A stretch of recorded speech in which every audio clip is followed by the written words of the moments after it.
الذي لم يلد ولم يولد ولم يكن له كفوا أحد والصلاة والسلام على أفضل العدد والعبد المؤيد والرسول المسدد والمحمود الأحمد حبيب إله العالمين بالقاسم محمد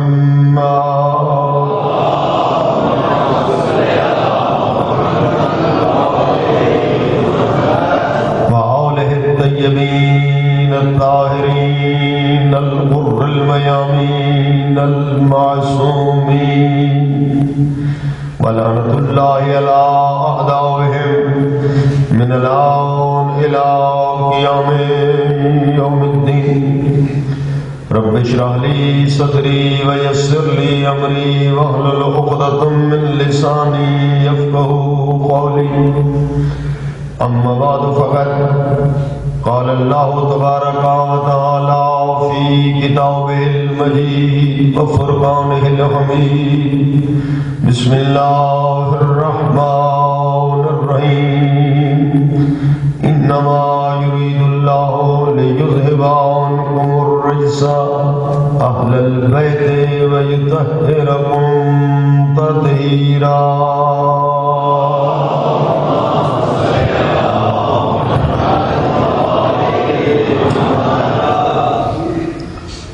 محترم سامعین، بزرگان گرامی، سادات بغیر سادات ذوی الاحترام، میرے لیے سعادت ہے کہ آپ کے حضور میں حاضر ہو کر ذکر محمد و آل محمد گلدستے کی شکل میں آپ کی خدمت میں پیش کر سکوں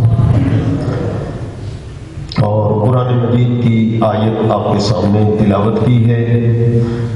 ہر عالم خطیب اپنی گفتگو کا آغاز یا قرآن کی آیت سے کرتا ہے یا حدیث نبوی سے کرتا ہے تاکہ دنیا کو بتا دے، آؤ دنیا والے، ہماری مجالس میں ہم جو کچھ امام بارگاہوں میں پیش کرتے ہیں نا، اس کا تعلق یا اللہ کے قرآن سے ہے یا مصطفیٰ کے فرمان سے۔ یہ سعادت ہے اور اسی حوالے سے آپ کی خدمت میں آیت تطہیر تلاوت کی ہے جو پنجتن پاک کی عظمت کا قصیدہ ہے، جو قرآن کریم نے آل رسول کی عصمت و عظمت و طہارت کا قصیدہ جو ہے سورہ احزاب میں پیش کیا اور وقت کے تقاضوں کے مطابق اللہ رب العزت نے ہر نبی کو ایک معجزہ عنایت فرمایا۔ جو وقت کی ضرورت تھی، حضرت آدم کے دور سے لے کر ختمی مرتبت کے دور تک جس چیز کا تقاضا تھا وہ چیز اللہ نے اپنے نمائندوں کو عطا کی۔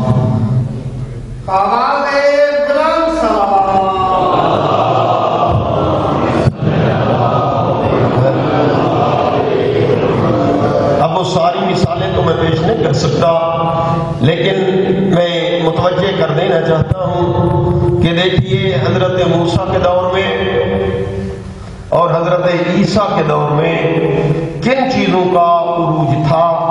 حضرت موسیٰ کے دور میں جادوگری کا عروج تھا، اور اللہ نے جب حضرت موسیٰ کو بھیجا ساتھ وہ معجزہ دیا جو جادوگری کا توڑ تھا، تاکہ میرا نمائندہ غالب رہے، کسی حوالے سے مغلوب نہ ہونے پائے۔ لہذا حضرت موسیٰ کا وہ عصا، جب وہ جادوگروں نے وہ رسیاں پھینکیں اور وہ اژدہا بنے، حضرت موسیٰ نے وہ عصا ڈالا اور ان کے سانپوں کو وہ نگل دیا، غالب آ گیا حضرت موسیٰ کا وہ معجزہ۔ اور پھر چلیے حضرت عیسیٰ کے دور میں دیکھیں کہ علم طبابت کا عروج تھا حضرت عیسیٰ کے دور میں۔ حضرت عیسیٰ کے دور میں علم طب کو اتنی عروج کو پہنچ چکا تھا کہ جو طبیب تھے اس وقت کے وہ کہتے تھے ایک دفعہ مریض ہمارے تک لے تو آؤ، ناز کوئی ان کو اتنا تھا کہ کہتے تھے کہ دیکھیں کہ وہ مریض کیسے ٹھیک نہیں ہوتا۔ لیکن حضرت عیسیٰ کو اللہ نے وہ معجزہ دیا جو اس علم طب و طبابت پہ بھی غالب کہ یہ مریضوں کو ٹھیک کرتے ہیں۔ عیسیٰ جا تو مردوں کو زندہ کر، بِإِذْنِ اللہ حضرت عیسیٰ نے یہ معجزے دکھائے، اور ایک تاریخ ہے جو بھری پڑی ہے انبیاء کے معجزوں سے۔ اور پھر ہمارے نبی کے معجزے تو بہت زیادہ ہیں، وہ تو بھری پڑی ہے جی، لیکن عروج اس وقت جب ہمارے نبی آ رہے تھے تو دو چیزیں عروج پہ تھیں، ایک شجاعت عروج پہ تھی اور دوسری فصاحت و بلاغت عروج پہ تھی۔ عرب تلوار کے دھنی سمجھے جاتے تھے اور اپنے برابر وہ کسی کو نہیں مانتے تھے، اور کہتے تھے کہ نحن العرب ونحن الشجاع، اور اس سلسلے میں وہ قصیدے بھی لکھتے، اور جنگیں شروع ہو جاتی تو سال ہا سال وہ جنگیں جاری رہتی۔ شجاعت پہ کو اتنا ان کو ناز و تکبر تھا، اور فصاحت و بلاغت کے باب میں بھی وہ عرب کہتے تھے کہ ہم ہیں فصحاء، نحن البلغاء نحن الفصحاء۔ یہ باقی جو ہیں یہ تو عجم ہیں، عجم کہتے ہیں گونگے کو، یہ تو بول ہی نہیں سکتے، ان کو تو زبان چلانا آتی ہی نہیں ہے۔ ادیب ہیں تو ہم، فصیح ہیں تو ہم، بلیغ ہیں تو ہم، قصیدے لکھ سکتے ہیں تو ہم، لہذا وہ قصیدے جو ہیں وہ لکھ کر بیت اللہ میں لٹکا دیتے تھے اور کہتے تھے اس کی مثال ہے تو لے آئیے۔ یعنی ان کو ناز تھا دو چیزوں پر، ایک شجاعت پر، ایک اپنی کلام فصاحت و بلاغت پر۔ اللہ نے جب اپنے حبیب کو بھیجا نا تو وہ توڑ دیا اپنے رسول کو، لے جا اور جا کر ان کے ان فصاحت و بلاغت کو بھی توڑ دے، اور جا کر ان کے شجاعت کے اس ناز کو بھی توڑ دے۔ اور جس وقت میرے رسول آئے دو چیزیں لے کر آئے ہیں تاکہ دونوں کا توڑ ہو جائے، ایک شجاعت تھی میدان میں، ایک فصاحت و بلاغت تھی میدان میں۔ اے میرا رسول جب یہ فصاحت و بلاغت پیش کرے نا تو آپ قرآن پیش کر دینا، اور اگر یہ شجاعت پیش کرے تو آپ حیدر کرار پیش کر دینا۔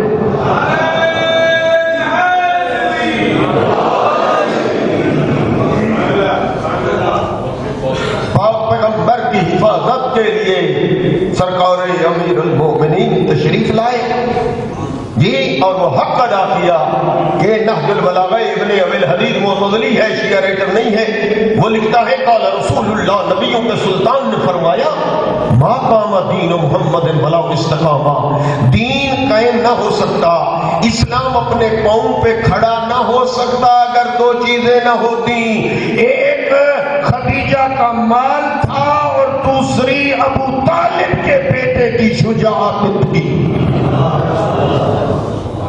اور سرکار امیر المومنین نے پوری زندگی کہا انا عبد من عبید محمد، ہاں میں محمد کا غلام ہوں، لیکن نبی کے فرماتے رہے یا علی انت اخی فی الدنیا والآخرہ، یا علی آپ میرے بھائی ہیں دنیا میں بھی اور آخرت میں بھی۔ جی جیسے اللہ نے اپنے رسول کو علی وزیر دیا، مشیر دیا، محافظ دیا، اسی طرح آقا حسین کو اللہ نے عباس دیا۔ حکم یہ ہے کہ جناب عباس کے ہم مسائل بہت سنتے ہیں، اور یہ سلسلہ ہے محرم میں جاری رہا اور بعد میں بھی جاری و ساری ہے۔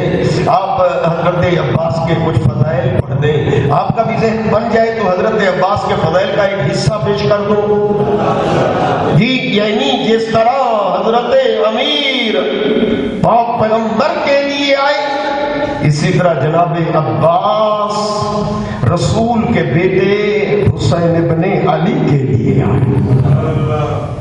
عباس، آئیے چند منٹ جو ہے جناب عباس کے فضائل کے حوالے سے آپ کی توجہ جو ہے وہ مبذول کرانا چاہتا ہوں۔ کون ہے عباس؟ کیا معنی ہے لفظ عباس کا؟ لفظ عباس ڈکشنری میں اٹھائیں تو اس کا معنی بنتا ہے گرجنے والا بہادر دلاور شیر۔ لفظ عباس کا معنی ذات کا نہیں، ایک ہے نام، ایک ہے ذات، ایک ہے اسم، ایک ہے مسمى۔ میں اسم کی بات کر رہا ہوں، لفظ عباس۔ آپ اسم سے پھر مسمى کا اندازہ خود لگا لینا۔ جی اسم عباس ڈکشنری میں اٹھاؤ تو لفظ عباس کا معنی ہے دلاور، گرجنے والا بہادر شیر، جناب عباس۔ جناب عباس کی والدہ بی بی کا نام حضرت فاطمہ کلابیہ، خاندان ہے کلابیہ، نام بی بی کا حضرت فاطمہ ہے، کنیت ہے ام البنین، اس لیے کہ اللہ نے اس بی بی کو 4 شیر بیٹے دیے۔ بنین کہتے ہیں بیٹے، جمع ہے، ابن کی جمع بنین۔ ام البنین ترجمہ کریں یعنی 4 شیر بیٹوں کی ماں، ام البنین، یہ کنیت ہے، نام نہیں، نام عرض کر چکا۔ جناب عباس کی شادی ہوئی جناب عبداللہ بن عباس کی بیٹی کے ساتھ۔ بچوں کے لیے یہ نام چند ایک چیزیں ذہن میں آنے میں آ رہا ہوں فضائل کے اوپر، حضرت عباس کے فضائل کا ایک حصہ تھوڑا سا شمع جو ہے وہ پڑھنا چاہتا ہوں۔ یہ حضرت عباس نے شادی کی عبداللہ بن عباس کی دختر لے کے اختر، نام ان کا اسم گرامی حضرت بی بی لبابہ خاتون المعروف زکیہ خاتون بنت عبداللہ بن عباس بن عبد المطلب بن ہاشم۔ جناب عباس کے بڑے بیٹے فضل، کنیت جو ہوتی ہے نا عربوں میں، ہمارے ہاں تو نام سے پکارتے ہیں نا، عربوں میں نام لینا بے ادبی ہے، کنیت سے بلایا جائے گا، لقب سے یاد کیا جائے گا۔ نام لیے بے ادبی ہے، سیدھا نام نہیں لیں گے، نام لیں گے تو بڑے القاب سے، احترام سے، اور القاب اور کنیت بار بار تکرار کریں گے تاکہ ذہن میں آئے کہ تذکرہ کس کا کیا جا رہا ہے۔ جناب عباس جی کی کنیت ہے ابو الفضل۔ جی 2 بیٹے ہیں نا، ایک عبداللہ اور بڑے ہیں فضل، تو ادھر سے کنیت بنی ابو الفضل، ابو الفضل العباس، یہ کنیت ہے سردار جی جناب عباس۔ ولادت ہوئی 26 شعبان، جی ولادت جناب عباس کی جی 26 شعبان، 26 ہجری میں ولادت ہے جناب عباس کی، 26 ہجری، ہجرت کا 26واں سال جناب عباس کی جی۔ اور اگر وہ دن ذہن میں تو وہ ہے 4 شعبان۔ 4 شعبان پر ہجرت کا 26واں سال. آقا امام جس وقت آقا علی کی شہادت ہوئی اس وقت جناب عباس کا سن مبارک 40 ہجری ہے. وہ کتنا بن جائے گا؟ 14 سال. آقا امام حسن کی شہادت ہوئی ہے سن 50 ہجری میں. تاریخ تو آپ کو یاد ہے نا. اس وقت جناب عباس کا سن مبارک 24 سال اور کربلا میں ٹھیک 34 سال. یہ اب سرکار عباس کی زندگی کا ایک خاکہ. آگے بڑھیے فضائل کی طرف. آپ کے ذہن متوجہ ہو گئے اور میں پہنچ گیا فضائل پر. جناب عباس کے فضائل کے لیے ایک ہی جملہ ذہن میں ہو جائے تو میں سمجھتا ہوں نوجوانوں کے لیے جناب عباس کے مقام کو سمجھنا جو ہے وہ آسان ہو جائے گا کہ ایک سیدزادہ ہے، عالم ہے، نجف سے جاتا ہے پیدل کربلا. بس ایک دفعہ اتفاق ایسا ہو ہی گیا کہ وہ سیدزادہ عالم دین نجف سے چلا پیدل پہنچا کربلا. زیارت امام حسین اس نے کی. کسی مجبوری کی وجہ سے اسے جلدی واپس آنا پڑا. اب وہ امام حسین کی زیارت کر کے بس اپنی اس مجبوری کی غرض سے، کوئی کیا مجبوری تھی؟ اس شہزادے کو علم کہ چلا پہنچا نجف، رات کو سویا، عالم خواب میں کیا دیکھا؟ سیدہ زہرا کی زیارت ہوئی.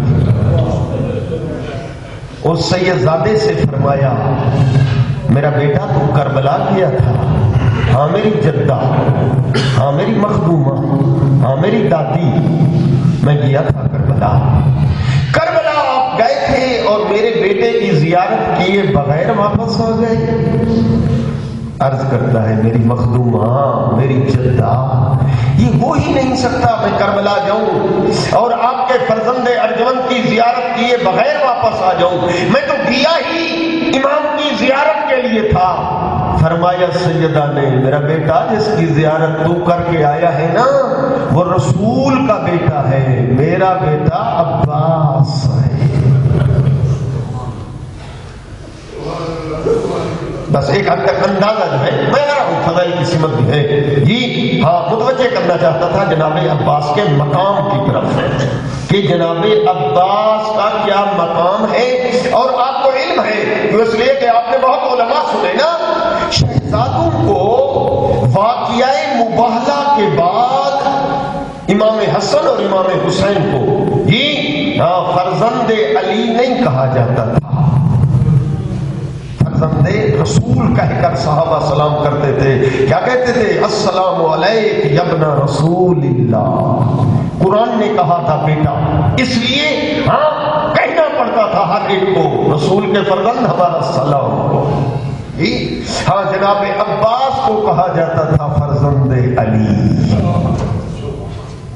جناب عباس، جناب عباس کا ایک لقب، القاب بہت زیادہ ہے، اب ایک ایک لقب کی تشریح کریں اس کے لیے کافی ٹائم چاہیے، بلکہ شاید ایک مجلس میں بھی نہ ہو سکے. اس کے لیے متعدد مجالس چاہیے جس میں جناب عباس کے فضائل پڑھے جائے. جناب عباس کا ایک لقب ہے غازی. جناب عباس کا ایک لقب ہے قمر بنی ہاشم، ایک لقب ہے علمدار، ایک لقب ہے سقا سکینہ. اب ان کے لیے ٹائم چاہیے جی. اب غازی، غازی میدان جنگ کا لقب ہے. فاتح کو کہتے ہیں غازی، مارا جائے تو کہا جاتا ہے شہید جی. میں آپ سے پوچھ سکتا ہوں اسلام میں فاتح فقط ایک غازی گزرے ہیں کیا؟ جناب عباس ہیں غازی؟ نہ، بڑے بڑے فاتح گزرے جی. امیر المومنین جیسا فاتح تاریخ میں موجود ہے، پر لفظ غازی اپنے نام کا حصہ کوئی نہ بنا سکا سوائے عباس کے. آج غازی کہا جائے ذہن میں کوئی اور ہستی تصور نہیں ہوتا. غازی کہا جائے ذہن میں حضرت عباس کا مفہوم آتا ہے نا، یعنی نام کا حصہ بن گیا ہے، لقب مخصوص ہو گیا ہے فاتح غازی. جناب عباس کا دوسرا لقب ہے جناب قمر بنی ہاشم. قمر عموماً ہو حسن کو بیان کرنے کے لیے یہ لفظ کنایتاً عربی میں استعمال ہوتا ہے. میں کہتا ہوں صرف عربی میں نہیں، شاید ہر زبان والے جو ہیں چاند کو جو ہے وہ حسن کے لیے استعمال کرتے ہیں. ہاں آپ اردو والے بھی اسی لفظ کو استعمال کرتے ہیں کنایتاً. ہاں اپنے بچے کے پیٹو پیار محبت اور حسن. اور اس کا ترجمہ بعض دفعہ تو آپ انگلش میں بھی کہہ دیتے ہیں مون. بچے کو مون کہتے ہیں، وہی چاند والا لفظ ہے. اسی چاند کو عربی میں کہتے ہیں قمر. قمر بنی ہاشم کیا مانا؟ جی بزرگان تو متوجہ ہیں، اجازت دیں جوانوں کے لیے جملہ کہوں. قمر بنی ہاشم یعنی بنی ہاشم، ہاشمیوں کا چاند. ہاں یعنی ہاشمی دو چار بندوں پہ مشتمل کوئی قبیلہ چھوٹا سا صغیرہ نہیں ہے، یہ عظیم قبیلہ ہے جس میں بڑی بڑی ہستیاں موجود ہیں. اور عرض کر دوں کہ اتنی بڑی ہستیوں کا چاند بننا ہر کسی کا کام نہیں ہے. کوئی اتنا حسن تھا جناب عباس. جناب عباس ہم شکل علی اور جناب علی اکبر ہم شکل نبی. جی جناب عباس شبیہ علی، جناب علی اکبر شبیہ نبی. جب یہ دونوں شبیہیں چلتی تھی مدینے کی گلیوں میں، تاریخ کہتی ہے مدینے کے لوگ دکانیں چھوڑ دیتے اور تکتے رہتے جب تک یہ دونوں ہستیاں نظر آتی رہتی.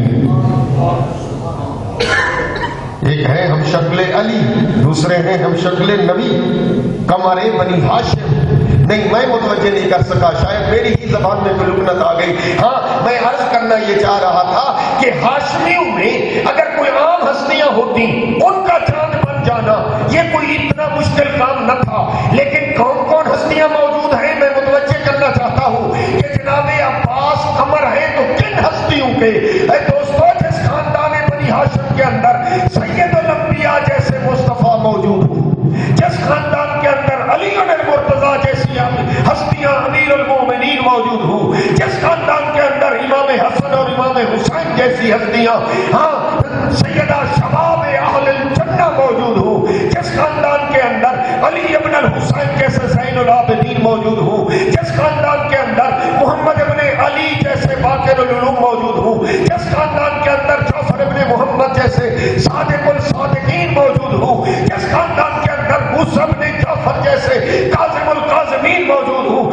جس خاندان کے اندر علی ابن موسیٰ جیسے الرضا موجود ہوں، جس خاندان کے اندر محمد ابن علی جیسے التقی، علی ابن محمد جیسے النقی، حسن ابن علی جیسے العسکری موجود ہوں، جس خاندان کے اندر خیم آل محمد جیسی ہستیاں موجود ہوں، ان سب کا چاند ہے تو فقط ایک ام البنین کا لال عباس. جناب عباس قمر بنی ہاشم جی ایک منزل ہے. اور یہ حضرت عباس کا کوئی اتنا بڑا مقام ہے کہ جب آ کے سجاد سے پوچھا جاتا ہے تعظیم کرتے ہوئے، جی جب ایک آدمی تعجب سے آتا امام زین العابدین سے پوچھتا ہے واقعہ کربلا کے بعد، اس وقت امام فرماتے ہیں تو نے میرے چچا کو پہچانا جو نہیں. فرمایا ان لعمی العباس منزلۃ عند اللہ جمیع الشہداء یربطہ جمیع الشہداء یوم القیامہ. اللہ نے میرے چچا عباس کو جنت میں وہ مقام دیا ہے، قیامت کے دن ہر شہید اس مقام کی رشک کرے گا. رشک تمنا، حسرت، حسد نہیں، ہاں تمنا. قمر بنی ہاشم. اور ایک لقب ہے جناب عباس کا، وہ ہے علمدار، صاحب علم، علمدار. اور یہ مخصوص لقب ہے. آج میں کہتا ہوں غازی کہا جائے ذہن میں حضرت عباس آتے ہیں، قمر بنی ہاشم کہا جائے ذہن میں حضرت عباس آتے ہیں. جی علمدار کہا جائے ذہن میں مفہوم اور ترجمہ حضرت عباس کا آتا ہے. ہاں کیا پروگرام ہے؟ کیا تاریخ میں علمدار فقط ایک عباس گزرے ہیں کیا؟ نہیں، بڑی ہستیاں گزر گئی تاریخ میں علمدار، جنہوں نے علم لیا علمدار کہلائے، بڑی بڑی ہستیاں ہیں۔ پہلے علمدار جو سب سے پہلے علم آیا جنت سے، حضرت شیس نبی کے لیے، حضرت آدم کے بیٹے ہیں حضرت شیس، جی جنت سے علم آیا، پہلے علمدار کہلائے حضرت شیس۔ وہ حضرت شیس نے وہ علم بعد والے نبیوں کو دیا۔ آج یہ ایک علم جو گھروں پہ لہرا رہا ہے، اسلام آباد والے آپ پر لازم ہے دنیا کو بتاؤ، یہ آخر میں منسوب ہو گیا ہے حضرت عباس کے ساتھ، ورنہ اصل میں یہ علم انبیاء ہے، تاکہ دنیا کو معرفت ہو اور وہ سینہ تنگ نہ ہونے پائے جی، اور سینہ وسیع ہو اور پتہ چلے کہ یہ علم اصل میں چلا کہاں سے ہے، اور پھر یہ نقل ہوتے منتقل ہوتے ہوتے شفٹ ہوتے ہوتے آخر میں پہنچا ہے حضرت عباس کے پاس، اس لیے منسوب ہو گیا۔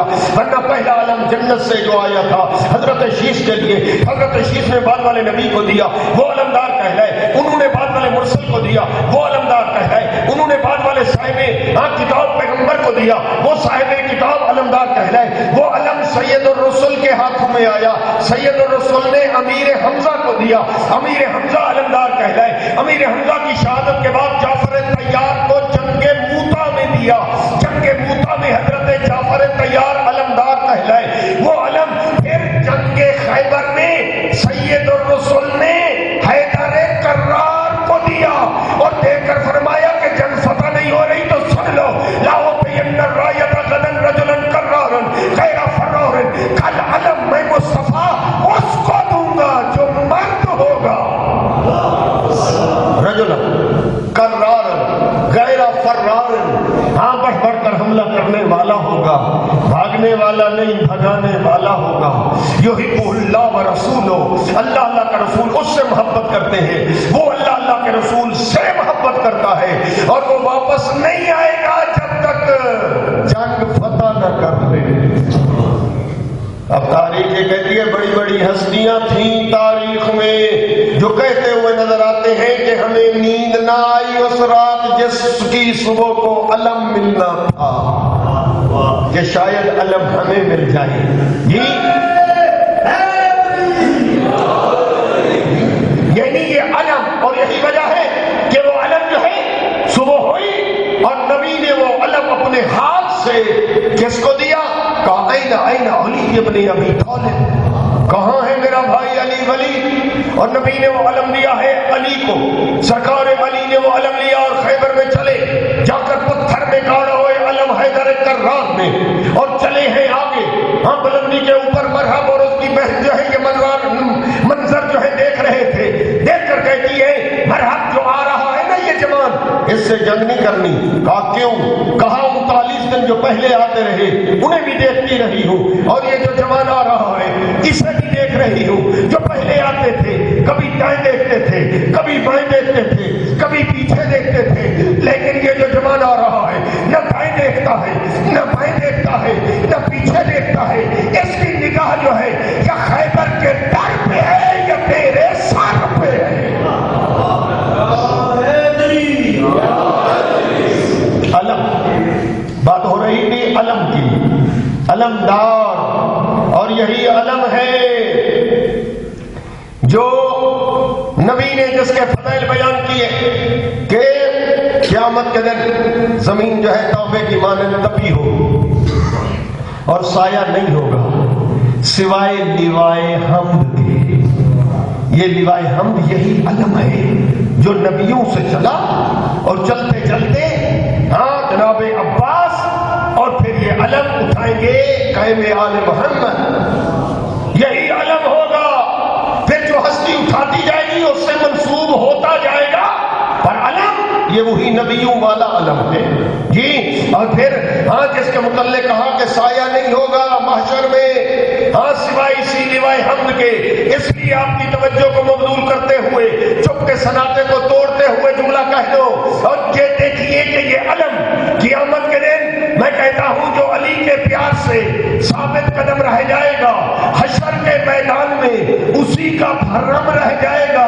ارے سیاسی پرچموں کے نام تک رہنے نہیں، ہلکا حلقۂ محشر میں غازی کا علم لہرائے گا۔ نہیں آپ نے شاید میں پھر بھی متوجہ نہیں کر سکا، اس لیے جملہ بدل دیتا ہوں۔ ہاں بروز حشر، حدیث کا ترجمہ کر دوں، بروز حشر میدان علم کا ایک نشان ہوگا جو اس کے سائے میں ہوگا، خوش قسمت جمع ہوگا، ملا نہ کر سایہ تو گرمی مار ڈالے گی۔ ارے علم کا تو منکر ہے، بتا پھر تو کہاں ہوگا؟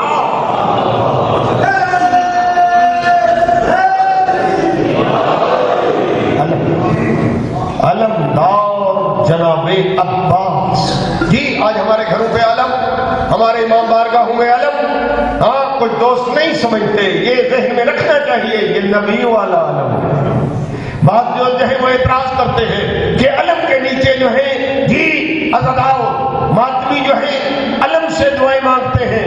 نہیں، میں متوجہ کر دینا چاہتا ہوں دنیا کو، آئیے ہمارے ماتمی، ہمارے نوجوان، ہماری انجمن نے علم کے نیچے جو دعا مانگتے ہیں نا، یہ دعا اللہ سے مانگتے ہیں، واسطہ صاحب علم کا دیتے ہیں۔ توسل، وسیلہ جی، اور جناب عباس سیدہ زہرا کی دعاؤں کا نتیجہ ثمر ہے۔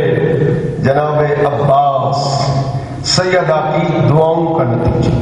یا علی میرے بعد آپ شادی کرنا، اللہ آپ کو بیٹا دے۔ سیدہ کی شہادت کے بعد اپنے سگے بھائی عقیل کو بلایا ہے امیر المومنین نے، اور دیکھ کر کہتے ہیں یا اخی عقیل، میں چاہتا ہوں ایسے بہادر و شجاع خاندان میں میں شادی کروں، اللہ مجھے ایسا بیٹا دے یکون عونا للحسین، جس طرح میں علی آیا ہوں رسول کے لیے، وہ میرا بیٹا ہو رسول کے بیٹے حسین کے لیے۔ جناب عقیل نساب تھے، یعنی عربوں کے نسبوں کے متعلق علم تھا، کون سا قبیلہ کتنا بہادر ہے، کس میں کیا صفت ہے۔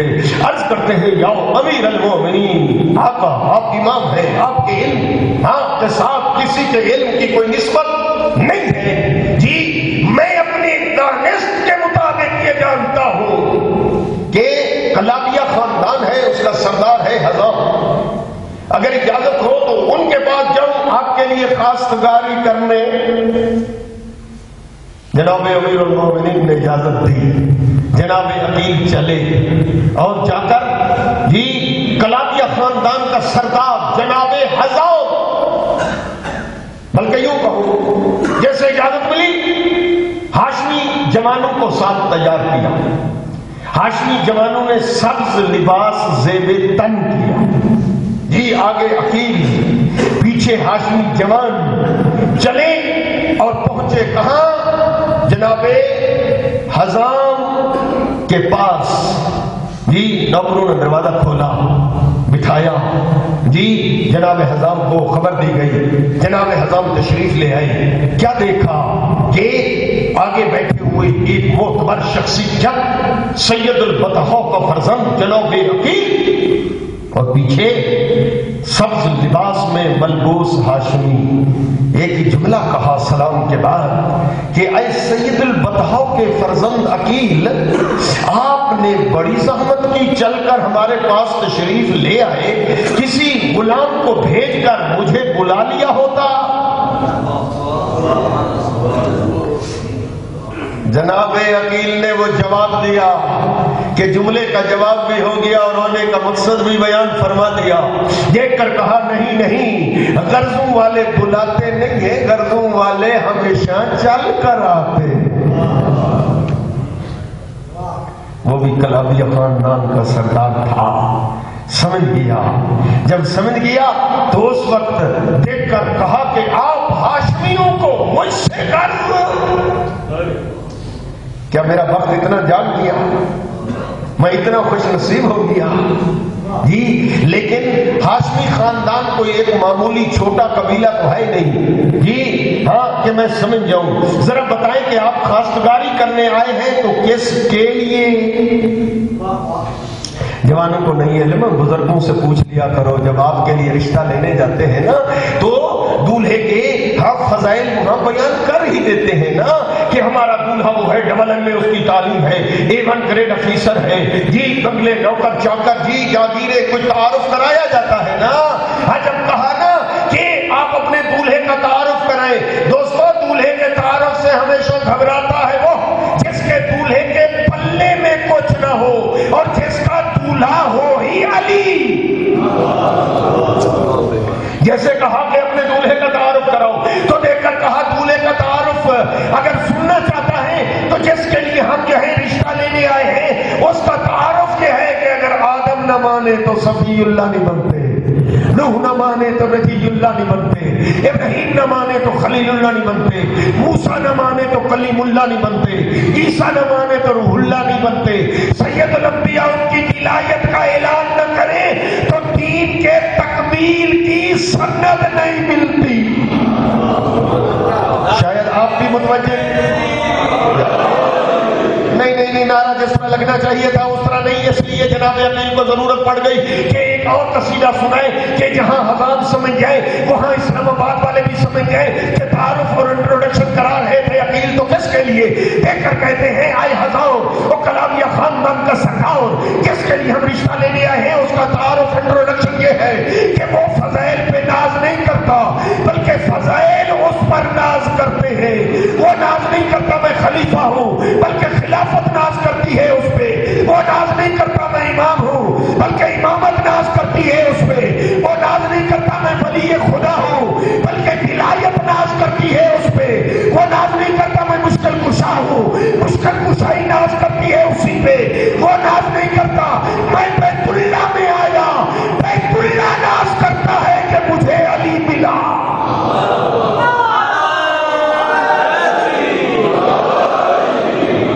جملہ بدلا، تیسرا قصیدہ شروع کیا، ایک کر کہا کہ جس کے لیے ہم خواستگاری کے حوالے سے یہ سب ہاشمی حاضر ہوئے ہیں تیرے پاس، سن اس کا تعارف یہ ہے کہ وہ الف سے امیر المومنین ہے، وہ بے سے باب العلوم ہے، وہ تے سے تاج اولیاء ہے، وہ سے ثابت قد بیٹھے ہیں نا، وہ جیم سے جامع القرآن ہے، وہ اے سے حلال مشکلات ہے، وہ خے سے خبر دو جہاں ہے، وہ دال سے دافع البلا ہے، وہ سال سے ذاکر اکبر ہے، وہ رے سے راسخ منف العلم کا مصداق ہے، وہ زے سے زوج بطول ہے، وہ زے سے زینت محراب و منبر ہے، وہ سین سے ساقی کوثر ہے، وہ شین سے شیر خدا ہے، وہ سواد سے صدیق اکبر ہے، وہ زواد سے ضامن روز جزا ہے، وہ تو سے طاہر اطہر ہے، وہ جو سے ظاہر اظہر ہے، وہ ان سے عالی قدر ہے، وہ ان سے غزل فر ہے، جیسے فاروق اعظم ہے، کاف سے قاری قرآن ہے،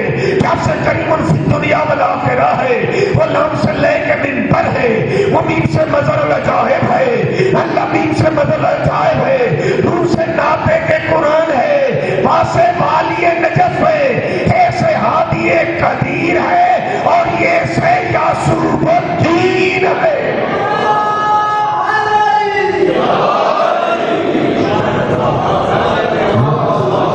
نہیں، جملے بدلے عقیل نے، دیکھ کر کہا کہ ایک دفعہ متوجہ ہو جائے جس کے لیے ہم چل کر آئے ہیں نا آپ کے پاس خواستگاری کے حوالے سے، اس کا انٹروڈکشن و تعارف یہ ہے کہ وہ صرف اتنے فضائل نہیں بلکہ وہ الف سے امیر اللہ ہے، وہ بے سے باب اللہ ہے، وہ دے سے تقدیر اللہ ہے، وہ سے ثمرت اللہ ہے، وہ جیم سے جنب اللہ جلال اللہ ہے، آپ کی چم کی قسم وہ ہے سے حرز اللہ حبل اللہ ہے، وہ خے سے خیارت اللہ ہے، وہ دال سے دلیل اللہ ہے، وہ سال سے ذکر اللہ ہے، وہ رے سے رحمت اللہ ہے، وہ زے سے زینت اللہ ہے، وہ سین سے سر اللہ ہے، سین سے شاکر باللہ ہے، سوا سے سبت اللہ ہے، سوا سے ضامن خلق اللہ ہے، تو اسے طالب مرضا باللہ ہے، تو اسے ذل اللہ ہے، عین سے عین اللہ ہے، غین سے قلبت اللہ ہے، فے سے فضل اللہ ہے، کاف سے قدرت اللہ ہے، کاف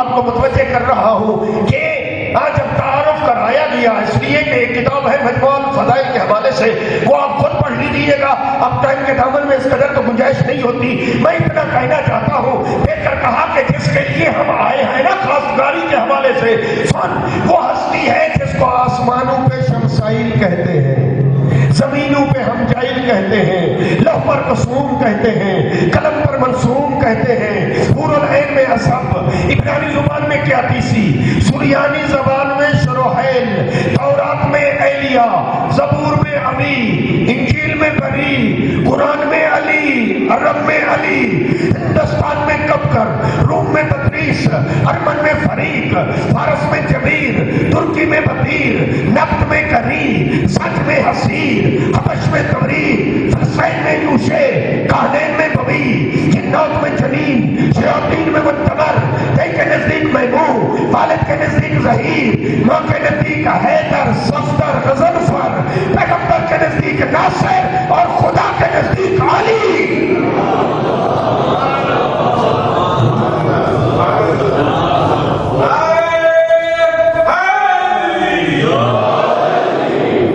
جناب حضام متوجہ ہوئے، اٹھ کر سجدہ شکر کیا۔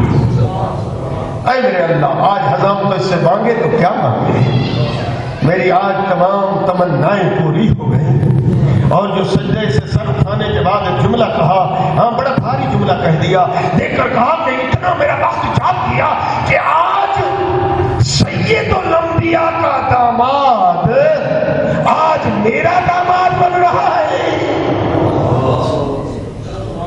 عقیل اور ہاشمی سے اجازت لی، اندر حویلی سے ہو کر آؤں۔ اندر اٹھے، حویلی کی طرف گئے اور اپنی زوجہ سے یعنی مادر ام البنین سے دیکھ کر کہا، اٹھ سجدہ شکر کر، اللہ نعمت کبریٰ دے رہا ہے۔ کہا نعمت بتا پھر شکر پڑھوں۔ کہا نعمت اتنا بڑی ہے کہ پہلے سجدہ شکر۔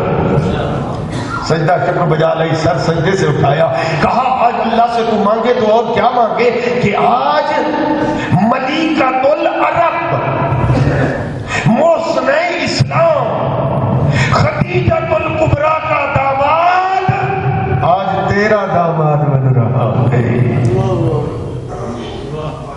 بی بی ام البنین کی رضامندی معلوم کرائی گئی، ہم سن بچیاں بھیج کر، شریعت بھی ایسے ہے، ہاں جواب بھی، ہاں رشتہ ہاں طے کریں تو بچی کی رضامندی کو بیچ میں ضرور رکھا کریں، شریعت ہی ایسے ہے جی۔ ہاں ہم سن بچیاں بھیج کر بی بی فاطمہ یعنی ام البنین کی رضامندی معلوم کرائی گئی۔ بی بی نے کہا میرے نکاح کے مکمل اختیارات میرے والدین کے ہاتھ، راضی ہوں والدین کے فیصلے پر، جا کر میری طرف سے رضایت جو ہے میرے والدین کو بتا دیں، لیکن ان کو ساتھ یہ بھی بتا دیں جو رات گزشتہ شب گزری ہے نا، اس گزشتہ شب ایک مخدومہ میرے پاس تشریف لائی تھی جس نے میرا ہاتھ پکڑ کر مجھے دلہن بنایا اور فرماتی تھی مبارک ہو تجھے، تو میرے بیٹے عباس کی ماں بنے گی۔ جی ہاں چھوڑ دیا کہ اسے حصہ۔ ہاں میں مسئلہ کے دو جملے عرض کر دوں کہ وہ وقت بھی آ گیا کہ بنی ہاشم کی جنگی تلواروں کے سائے میں جی بی بی ام البنین حرم امیر المومنین بن کر محلہ بنی ہاشم میں پہنچی۔ ریاض القدس ایک کتاب ہے صاحب کی، انہوں نے لکھا کہ جب یہ بی بی آئی ہے نا در بطول پہ، آہستہ سے کہتی ہے میری سواری روک دو، مجھے سوار ہو کے اندر نہیں جانا، مجھے اترنا ہے۔ اتر پڑی در بطول پہ، اتر کر ہاں در زہرا کی چوکھٹ کا بوسہ لیا اور کہا زہرا کا دروازہ گواہ رہنا، میں نے بوسہ لیا ہے، پاؤں نہیں رکھتی۔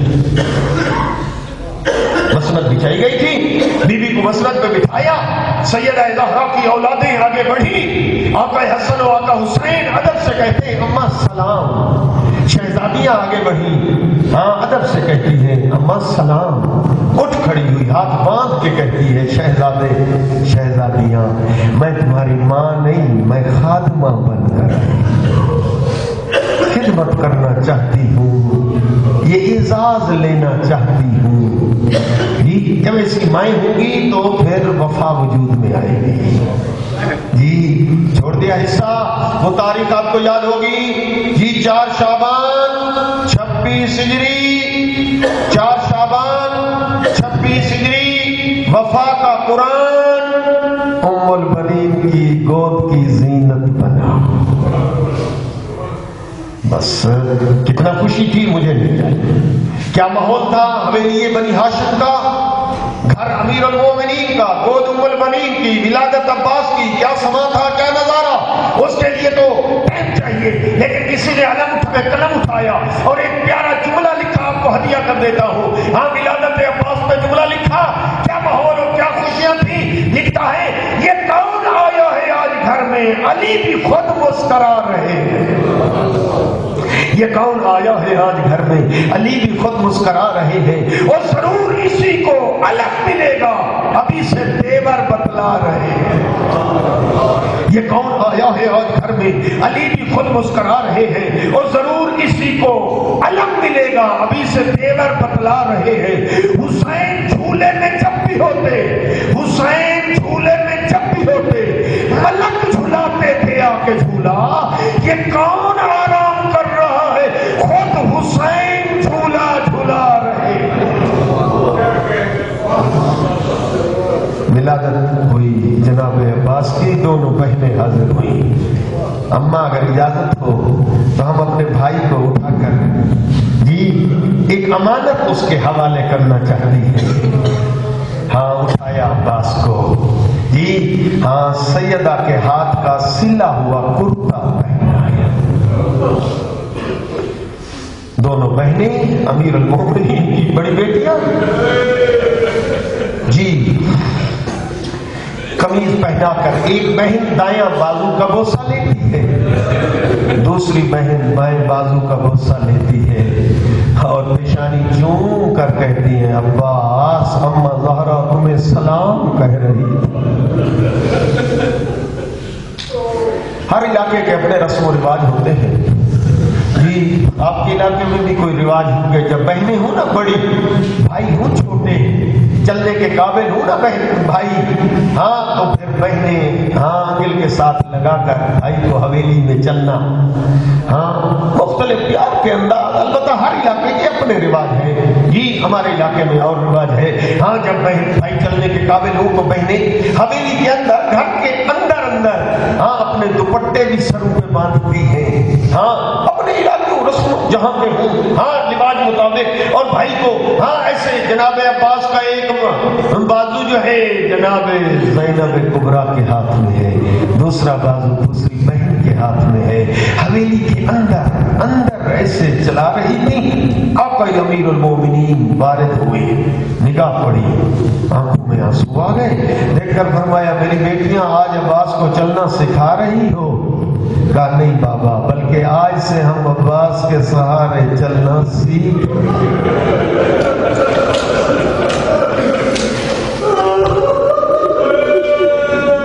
ذکر عباس ایک کتاب ہے نجم الحسن قراری، وہ اردو میں ہے.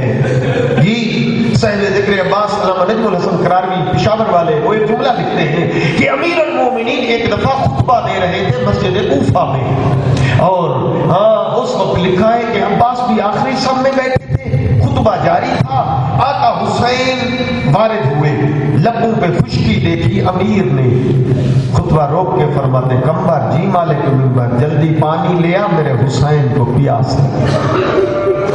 ادھر سے کمبر اٹھے، ادھر کونے سے عباس جہاں بیٹھے تھے جلدی سے اٹھے، دوڑتے ہوئے گھر گئے اور دیکھ کر کہتے ہیں اماں آقا حسین کو پیاس لگی ہے. بابا نے تو کمبر سے کہا ہے پر میں چاہتا ہوں پانی لے کر میں جاؤں.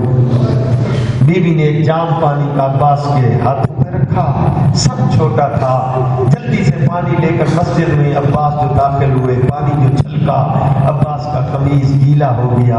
علی امیر کی نگاہ پڑی، آنکھیں ایسے برسی جس طرح سامن کے بادل برستے. خطبہ ایک دفعہ رک گیا، گلوگیر آنسو جو آ گئے. ہاں صحابہ پوچھتے ہیں مولا خیر تو ہے، رونے کی وجہ؟ فرمایا مجھے ایک وقت یاد آ گیا، دعا مانگو میرے عباس کے بازو سالم رہیں، جب تک عباس کی طرف خیر ہے اس وقت تک میری بیٹیوں کے پردے محفوظ ہیں۔ عزاداروں لگ گئی 61 ہجری، ہو گیا 10ویں کا دن، عباس کئی دفعہ آئے ہیں آقا کے پاس، دیکھ کر کہتے ہیں مولا حلی مجھے اجازت دو میدان جنگ کی۔ امام دیکھ کر فرماتے ہیں عباس تو تو میری فوج کا سپہ سالار ہے۔ عرض کرتے ہیں آقا کہاں؟ نہیں رہے اکبر، چلے گئے قاسم، نہیں رہے اون محمد، کون سی فوج رہ گئی ہے جس کا میں سپہ سالار ہوں؟ حضرت جب تیسری دفعہ آئے ہیں نا روتے ہوئے، اور اس وقت دیکھ کر کہتے ہیں آقا ہاں جناب سکینہ ہر خیمے میں ایک دفعہ آئی ہے، ہمارے خیمے میں 9 دفعہ آئی، خالی جام ہاتھ میں تھا، اور دیکھ کر فرماتی تھی میرا بھائی اصغر ہاں جو اتنا پیاسا ہے کہ مچھلی کی طرح منہ کھولتا ہے اور بند کرتا ہے۔ ادارو چچا کا بازو پکڑا ہے اس معصومہ نے، لے آئی ہے اپنے خیمہ میں، ہاں ایسے جھولے کے قریب لے آئی، رومال ہٹایا، عباس نے کیا دیکھا؟ تلزہ، جس طرح مچھلی منہ کھولتی ہے اور بند کرتی ہے، دیکھ کر کہا شہزادی کئی دفعہ گیا ہوں پر آپ کے بابا اجازت جو نہیں دیتے، دیکھ کر عرض کرتی ہے چچا مشق میں پہنا دیتی ہوں، بابا اجازت دے دیں گے؟ ہزاروں خشک مشق خیمے سے اٹھا کر لئی ہے شہزادی، عباس کے کندھے میں پہنانا چاہتی ہے، پر ادھر عباس کا قد دراز ہے، شہزادی کا قد چھوٹا ہے، پر وفا کا غازی کوئی اتنا جھکا شہزادی کے آگے، اتنا جھک گیا عباس کہ دونوں ہاتھ آ گئے جناب سکینہ کے پاؤں پہ۔ ایک دفعہ بقیہ والی بی بی کی آواز آئی او غازی راضی ہو، تو نے سلے ہوئے قمیضوں کی لاج رکھ دی، تو نے حق ادا کر دیا عباس۔ چچا کا بازو پکڑ کر لے آئی ہے بابا کے پاس، امام نے دیکھا سمجھ گئے، دیکھ کر فرماتے ہیں میری بیٹی چچا کو روانہ کر رہی ہے، ذرا خیال سے روانہ کرنا، کہیں ایسا نہ ہو کہ میرا بھائی بھی نہ بچے اور آپ کا بھائی بھی نہ بچے۔ جناب عباس کو ایک نیزہ دیا گیا، فرمایا کہ جا کر پانی کی کوئی سبیل کرو، حضرارو یہ لفظ سبیل بھی وہاں سے نکلا ہے، اور یہی وجہ ہے کہ جناب عباس چلے ہیں 4000 تیر انداز، میدان فرات نہر کی سمت متعین کیا گیا تھا پانی کو روکنے کے لیے، حضرت جناب عباس نے عمل تو میدان خالی کیا ہے، جنگ کرتے کرتے 150 ملاوین کو فی النار مسخر کیا ہے عباس نے، اور پھر بڑھتے ہوئے آگے نہر علقمہ کی طرف بڑھے ہیں۔ اس وقت جناب عباس نے ان تیر اندازوں کے ساتھ جنگ کرنا شروع کی ہے، نہر کا کنارہ خالی کرایا ہے عباس نے، اور مشق جا کر پانی کی بھری ہے پیاسے عباس نے، اور تاریخ کہتی ہے پیاسے لوٹے ہیں خود واپس، اور مشق پانی کی بھر کر پیاسے لوٹنے والے، اور تاریخ کہتی ہے عمر صاحب نے جب دیکھا کہ عباس نے پانی کی مشق نہر علقمہ سے بھر لی ہے، اس وقت دیکھ کر کہا یہ پیاسے تھے اور ہم سے جنگ فتح نہیں ہو رہی تھی، اگر یہ پانی پہنچ گیا خیام میں پھر تو جنگ فتح نہیں ہو سکے گی، اور چاروں طرف سے حکم دیا حملہ کرو عباس پر، عزادارو ہر طرف سے تیروں کا حملہ شروع ہوا، کہیں سے نیزے آتے ہیں کہیں سے تیر، تاریخ کہتی ہے کہ جب زخمی ہو گئے عباس اس وقت ایک ملون نے بڑھ کر، اور جب تیروں کی بارش ہو رہی تھی عباس کا دہنا بازو قلم ہوا، عباس نے علم اور مشق جو ہے بائیں بازو میں لی، حملے کرتے بڑھتے آ رہے ہیں، پھر ایک اور بار ہوا عباس کا بازو دوسرا بھی قلم ہوا، اب اس وقت ہر طرف سے حملوں کی یلغار ہوئی، اور تاریخ کہتی ہے کہ ایک دفعہ تیر آ کر مشق میں جو لگا پانی زمین پہ بہ گیا. اب عباس آگے کی طرف کچھ نہیں پڑھ رہے اور تاریخ اس طرح کہتی ہے ایک ملعون نے تیر کا وار کیا عباس کی پیشانی پہ لگا, ایک نے گرز کا وار کیا. عباس نہ سمجھ سکے زین پر کا آقا غلام کا وہ امام کے ہاتھوں پہ ہاتھ کمر پہ آ گئے اور کہا الان ان کا سرظہری وقلت ہی لدی.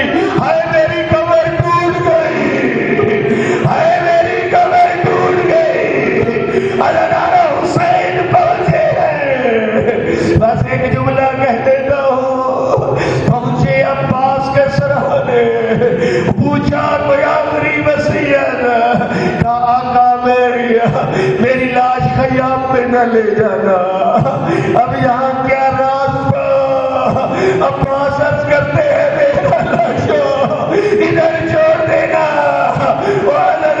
یہی وجہ ہے کہ سرکار عباس کی شہادت کے بعد جب امام علی مقام وہ خالی مشق اور علم لے کر چلے ہیں خیام کی طرف,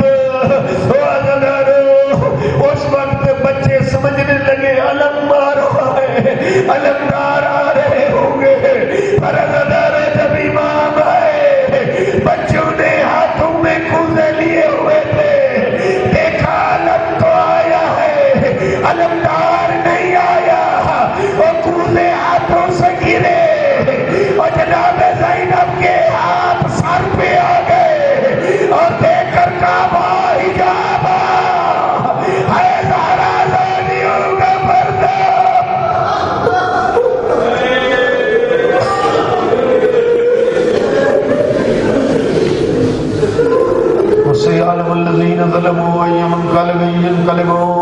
میرے اللہ نبی آل نبی کی عزت عظمت کا واسطہ اس مجلس کو اپنی بارگاہ میں مقبول فرما. جتنے حاضرین موجود ہیں سب کی دلی دعائیں تمنائیں آرزویں بحق رسول و آل رسول اپنی بارگاہ میں مستجاب فرما.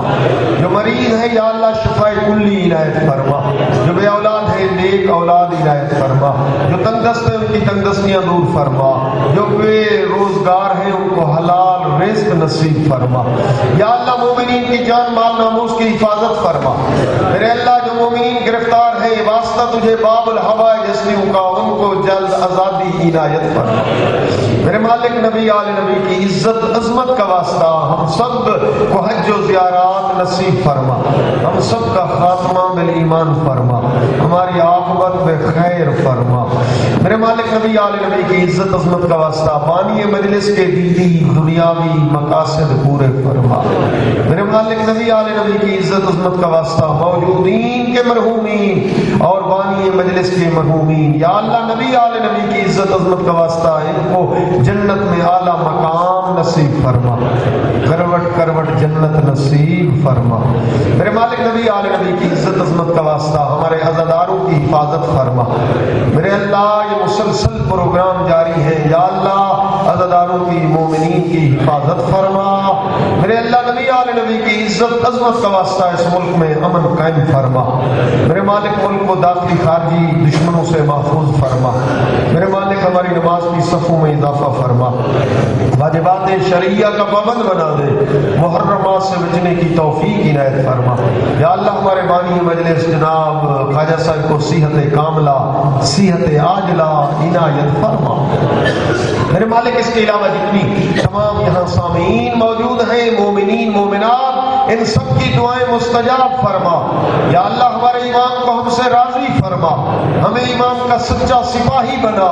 ہمارے آقا مولا امام زمان کا جل ظہور فرما بحق نبی و آلہ برحمتک یا ارحم الراحمین.